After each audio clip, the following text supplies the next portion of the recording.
Hello, I've recorded 2 videos last night. I found that quite beneficial. I feel a bit better for actually letting things out of my head, just actually feeling a bit like I'm speaking to someone, and I found that pretty good. So I've just pretty much impulsively decided to make another video. I uploaded the other 2. There's 0 views, and I do not care about that, and I don't care about pleasing an algorithm. In fact, I don't give a fuck about pleasing an algorithm. I don't know if one day in the future, if I'm, gonna care about that or not, and maybe I'm stitching myself up with that. But at the same time, if I'm just not free to be myself, then I'm probably not gonna stick to it. And I'm not worried about sticking to it for an algorithm or to please anyone. I just found it helpful.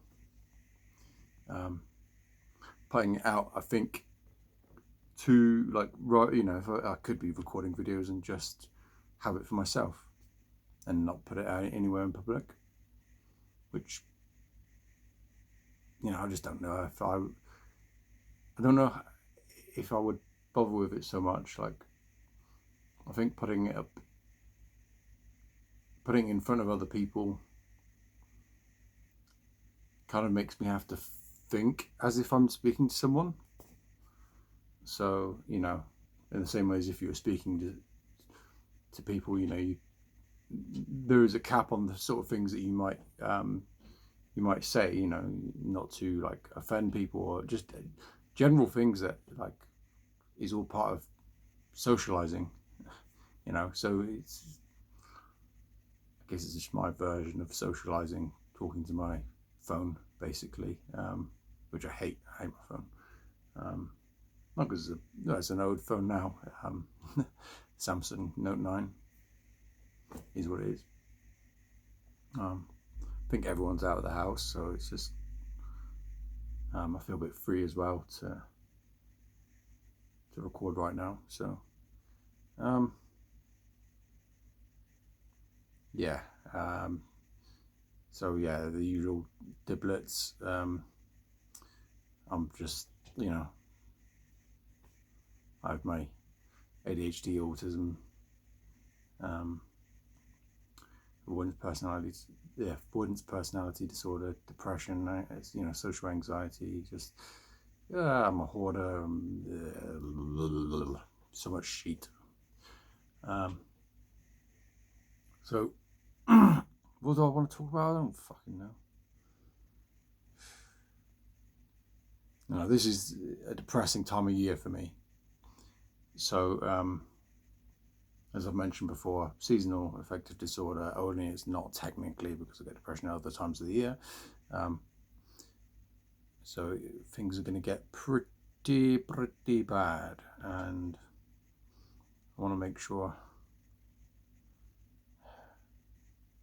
I should be making sure that I can keep going. Right, so I'm gonna, open up about something here.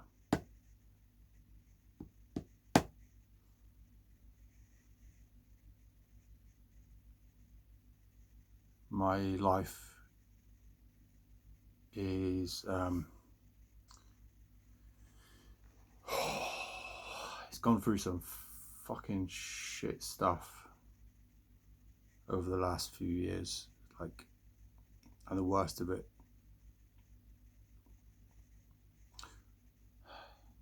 it was a few years ago, and to further it's a spiral, so it's kind of things have just added to it to make things worse along the way.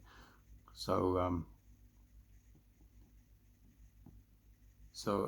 I've been married, and I'm divorced now. I've had independence and I've lost it. Had life savings, and this is where it's, been harsh. Like this last year especially, it was harsh. Been harsh since 2021. But I lost all my money, all my savings. I was stupid. I was impulsive.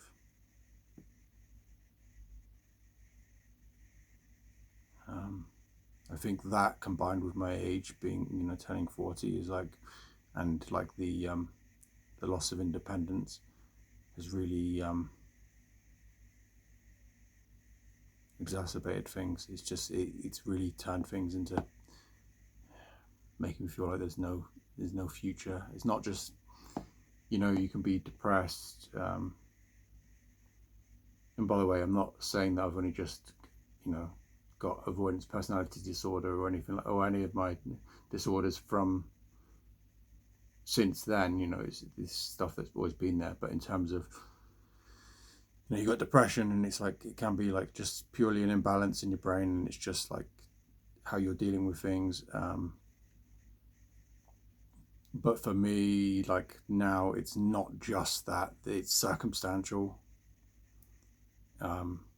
And I think it always has been circumstantial. I think there is I've got a bit of I feel like I've got the SAD, which is like the chemical imbalance.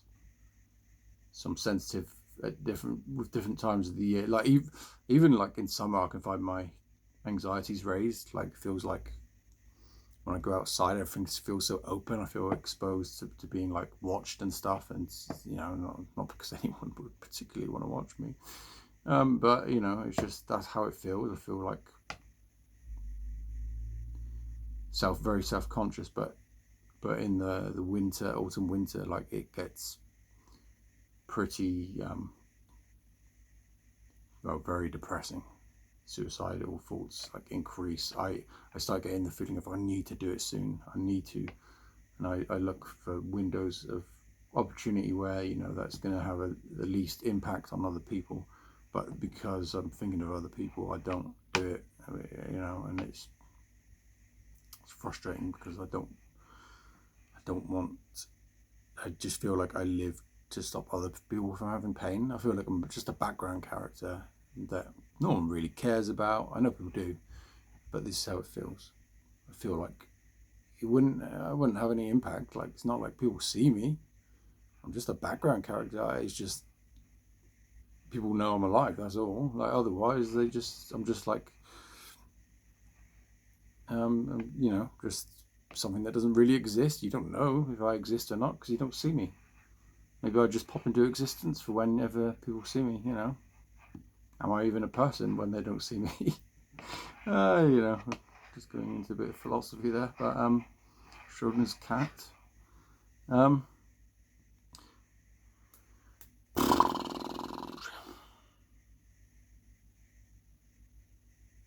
don't know where I was going. I was going on a depressant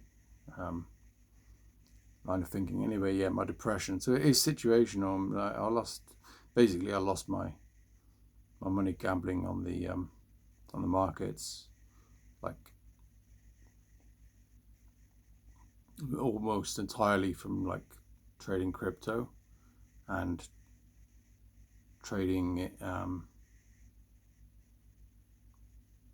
margin trading, where you're borrowing money from the exchange. Like it doesn't ever put you in debt because there's a price. So if you make a position, you can either go long or short and make money from the market going up or make money from the market going down. But if it goes the wrong way too far, there's a point where you don't owe them money. They'll liquidate you and you lose everything of that money.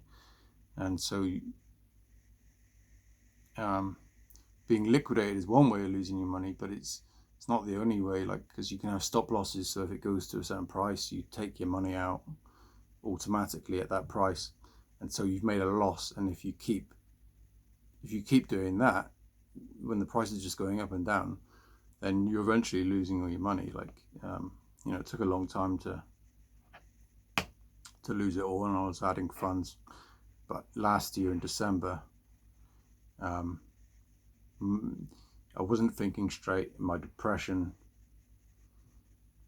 made me so desperate. It's like I felt like I really need money to get out of like my financial situation, like my living circumstances, more than financial situation. It's just like I needed the money to like live, have my own place and stuff, because things were getting pretty hectic around here and very noisy, very destructive. It was very depressing, and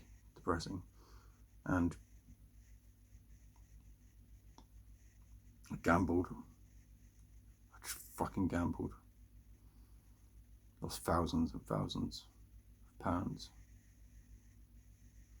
And then through the year, I was working and I did more. I ended up losing my job. I say losing. Basically, my mental health got so bad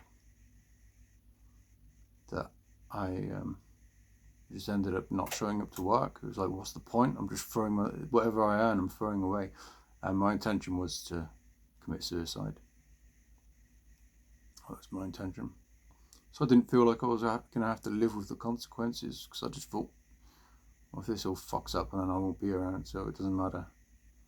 Like, there was no, I wasn't thinking rationally, So yes, selfish like thoughts, but they weren't thought out. Like, this is, I definitely don't claim to have like clarity in all my thoughts. When my mental health gets bad, like it's really shitty. And like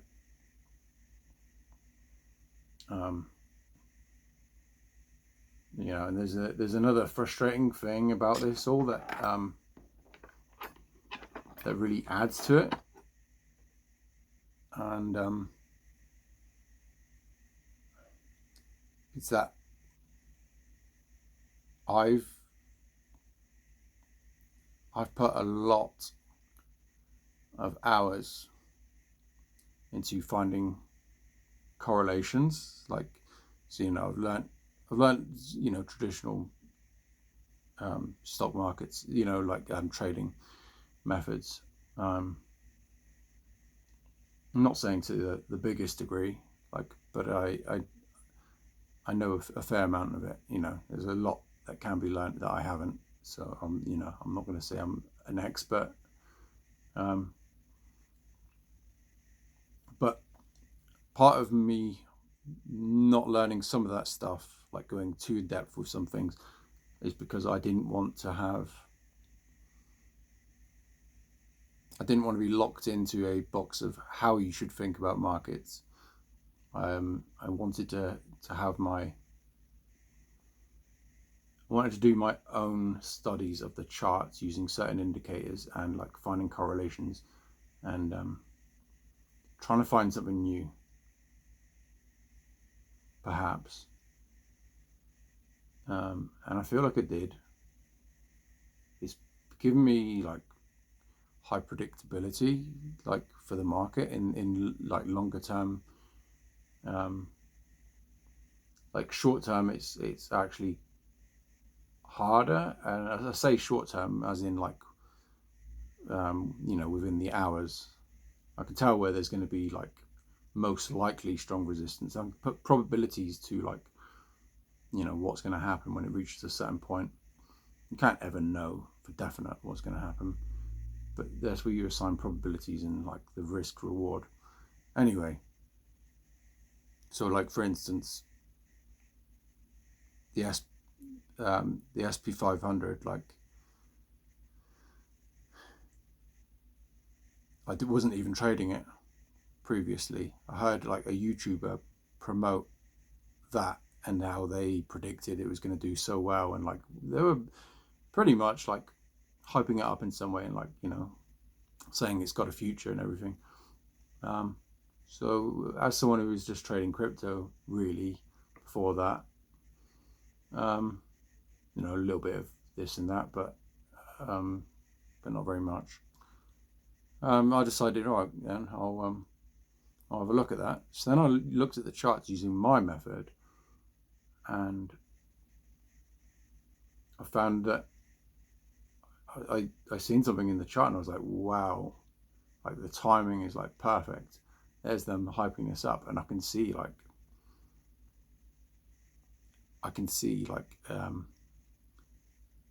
this is the point of a very likely crash. And well, I was right. Like the market fucking tumbled down over the last few weeks, and at the very bottom, which was like not yesterday, the Friday, but the Friday before, I stopped doing shorting positions, and I actually put on a long position. And then all last week it's just like gone up massively. Like I think it was like the highest, or the most it's gone up in like for a single week, or at least one of the days it was like the best since like June or July, something like that. But it doesn't sound that great, because the end of July is when I spotted it at the very end. Like, so I was quite chuffed with that, because it helped confirm like what I'd thought about my system, and also like Bitcoin. I spotted the reversal point on the previous peak that it had, and I actually made a guess, and I did a drawing of like what I predict for the future for Bitcoin, for, you know, leading up to the bull run. And I actually did in my graph predict it would go down and then up to like around 34k, a bit above. You know, I didn't expect 36k as such, but this is the thing, like I do put in allowance for extra give in where it might go, because I also factor in like that, you know, well, I factor in that the market is manipulated, and I factor in that part of that is making sure that people they liquidate as many people as possible to make more money out of them. So it doesn't surprise me, and actually it wouldn't surprise me if Bitcoin goes up to 40k, well, a bit above 40k. But I don't think it will pass that. Obviously, there's a chance that it will, but I don't think it will, and I think that's where there's going to be a big crash coming. You know, it's not just pure speculation. Like, this is based on like historical information. I'm sure you don't want to hear about stock charts. See, this is the thing. I go into these tangents, and like, it's just an interest of mine. It's not something that's fun exactly. I don't enjoy it. It's a problem-solving thing, and so like I can enjoy some element of it. Like when something, you know, when I feel like, there we go, like my method actually is useful. Something is like, I have something about me that's useful in some way. I was come up with something. But the thing is, like, I am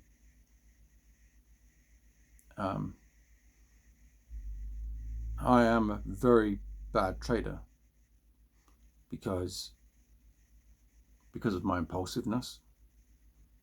Like, it's one of those things that if I was on, like, if I was with other traders or with someone else, it's like I said in my last video about there being another me. If I had another me, like, we'd know each other's weaknesses, or we'd know each other has the same weakness, and we would like work against it. But me on my own, I can't correct for the impulsive moves that I make in a given time. Like, so, like I said, like my money, even though I predicted the top and the bottom, although you know, I didn't get the very bottom right first time, because I did actually think the bottom was, well, I didn't think we had actually necessarily reached the bottom at that point. But I expected a reversal for a certain amount of time, and I did expect it to do a proper like reversal up. I still think that the market is going to go down on the SPX 500, but it might still go to a newer like recent high. Anyway, you don't want to hear about that. If you are interested in that in markets, then that is something that I could go into. I don't recommend it. Like as I'm saying, like with my ADHD, like it makes you too impulsive. Like you need to be like in a team or something, like or at least more than one of you, like actively trading in the same place, not just on a WhatsApp group or something. You need to be like only trading when you're together to keep each other like focused. Like if you're someone who actually is focused, and you apply different things like volume profiles and trend lines, and you keep you have a full picture of what you're working with, rather than lazy thinking that I can go into because like I'm just going in on a whim sometimes, and it's just like I'm not putting the work in. I'm just like can't be like my mood decides as well, like how much I can be bothered to do, and it's just stupid because like it's throwing away money, and it's so important. Like, but I've lost money through like the down and the up, despite having spotted that was where the crash was going to start. Probably it was a very high chance of it. And I it's not just me, like it's not just a coincidence, let's put it that way. Like I'm not, because it can be seen that way. When I look for trends, I always look at history, and even if I go onto a different chart, it's like different charts will have different characteristics. So like I would treat Bitcoin differently than I would like an index or something like the SPX 500. I find like the SPX 500 easier to trade than Bitcoin. I think they're both predictable, but I think because of the spreads are lower, so it's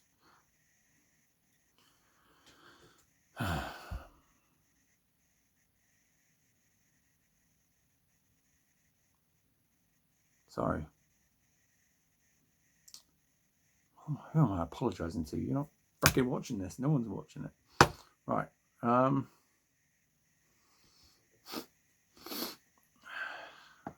Okay.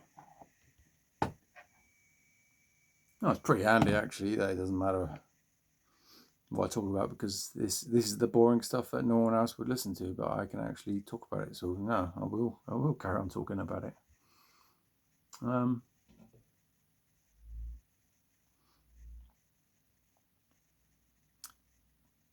Yeah, so like I use these methods. I use my own method, and the problem is I don't, because I'm doing it from the phone a lot of the time, because I don't have any structure. I have no meaning to my life. There's no purpose. So it's like, I'm in my dressing gown. It's the daytime. Like, what's the point? What am I preparing for? What am I getting ready for? There's like, usually I will get dressed. For the last few days, I've just been in my dressing my dressing gown, pretty much. Like I just,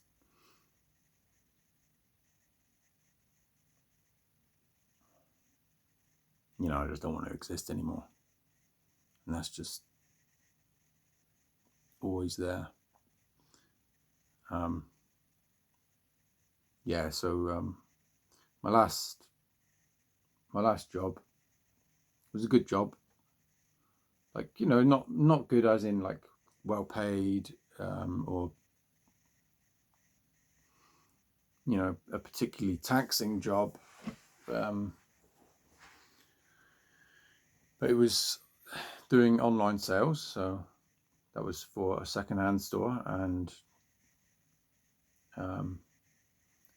that kept me out of the public eye for the most part. It's only like if I'm going down to collect stock, basically, to list online, and either it'll be on the company's website, in which case the stock comes back down again, or it goes onto eBay and like it's kept on shelves separate so it doesn't sell in the store, because, well, that causes all sorts of problems on eBay, and yeah, it's a hassle, hell of a hassle.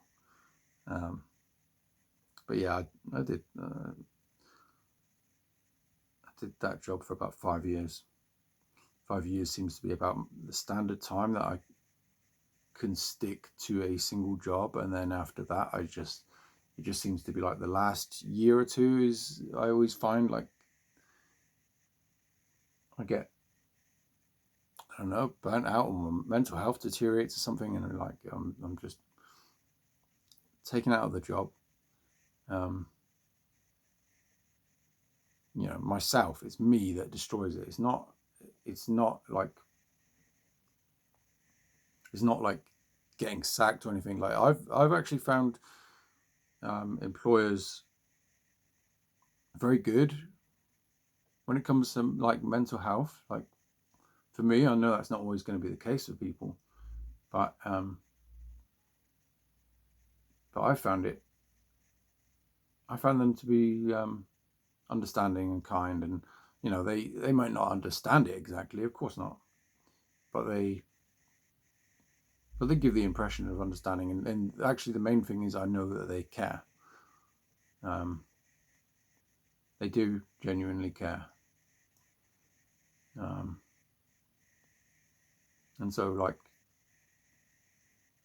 I don't look down on, I don't look at my past employers with any like negativity. It's me that loses grip in the end, and like just stops coming in. That's like one of the features that I have, is like I just stop coming into work all of a sudden. No one can contact me. Like, although the best way, because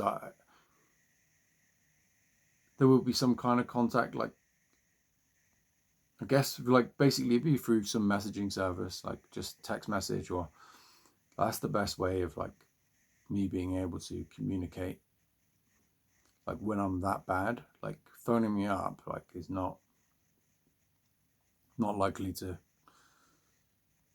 get any response. Like, even leaving an answer phone message is better than nothing, but I've got answer phone messages on my phone right now, and they could be important. I've got a feeling they might be.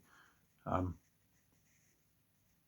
even with that, my anxiety's it's silly. Why would I have anxiety about an answer phone message and not listen to it? I don't know. It's just there. I don't know why. I think there's a combination of things going on. I think there's the anxiety, and then I think there's the kind of distraction part of my brain that, like, it can be forgetful and stuff, and the procrastination. So it's like I'll put it off and do it another time, and then I never think to do about it, because I think there's a part of my brain that also just likes to,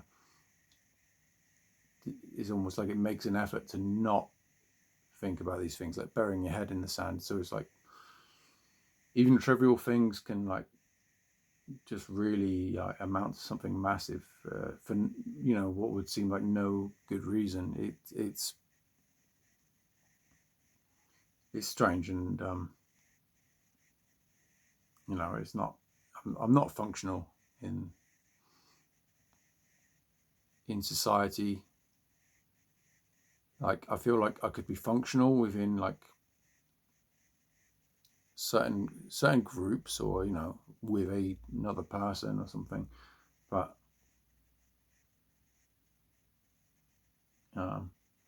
yeah, I got on with the staff like that I worked with there. I had good fun. Like, I had, I'm one of 14, and I actually had two brothers that were there for the whole duration I was there, and it was good. We got on well, and even thinking from a business perspective, like I think this is one of my tangents. I think that it's quite a benefit to have. It can be a benefit. It can be a curse. Like having, like, say, two brothers or two sisters or just two family members that get on really well. If they get on really well and they conscientious, they actually care about the job. They want to. They genuinely want to give it their best. So they have integrity, basically. If they don't have integrity, then it can be very destructive. They could be pulling out all sorts of tricks and taking advantage of, like, a business and the customers, or in whatever way they can, with the business. But but if you've got two people that know each other that well, like one of them was like basically the manager of the store, so, and I was doing the online stuff, so I was taken away from the direct pressure of the store itself, the running of the store, and I feel like it gave me the ability to be able to, like, communicate very effectively, like, with the manager in a way that I wouldn't have done otherwise.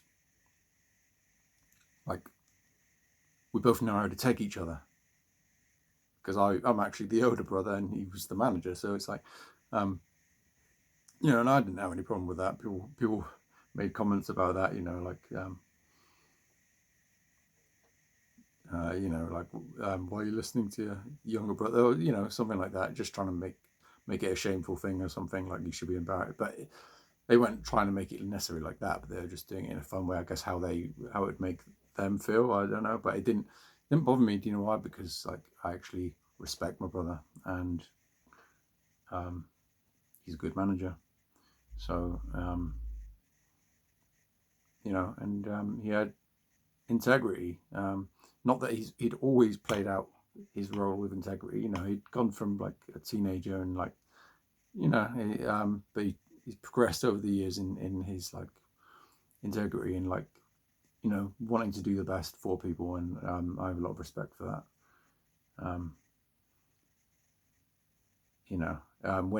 When he started there, the work environment was very different and a bit more. I don't know if seedy is the right word exactly, but things weren't done with the best interests of the customer in mind all the time. So, like, he came into, like, a bad kind of ethos, and he's created a good ethos since he went into management. So people seem to be happy with that. Like, the only thing that was a breakdown to that was, like, kind of upper management that was, like, like area manager of, like, 2 stores or 3 stores in the end.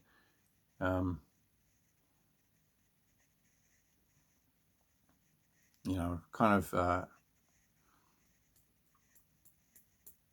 didn't really care about, certainly not our store, but yeah, just didn't really want to put in any work. So there was a breakdown in communication between that management and, like, the owners that I had a lot of respect for, and it's kind of it's kind of bad because there's if there was any morale sapping, it was management higher. But no, my brother, he did a very, very good job. But anyway, just the effectiveness of being able to talk to each other and like discuss ideas, like, in depth, like, because he's quite a thinker, You know, he's got a sharp mind on him, so it's good to actually be able to have like decent conversations and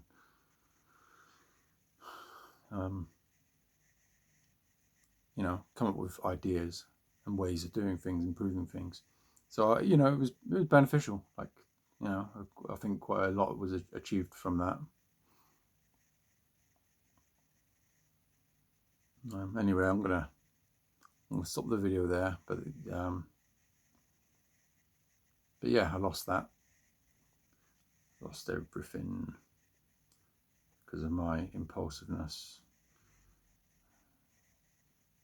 And that's, yeah, that's what makes me feel stupid, really stupid. I don't like feeling regret. I've got pretty good perception, you know, around where, you know, a lens to view things from that kind of stops regret in most cases, but this has been like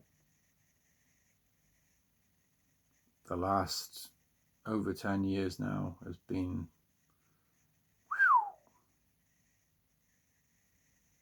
very, the last 11 years been fucking tough.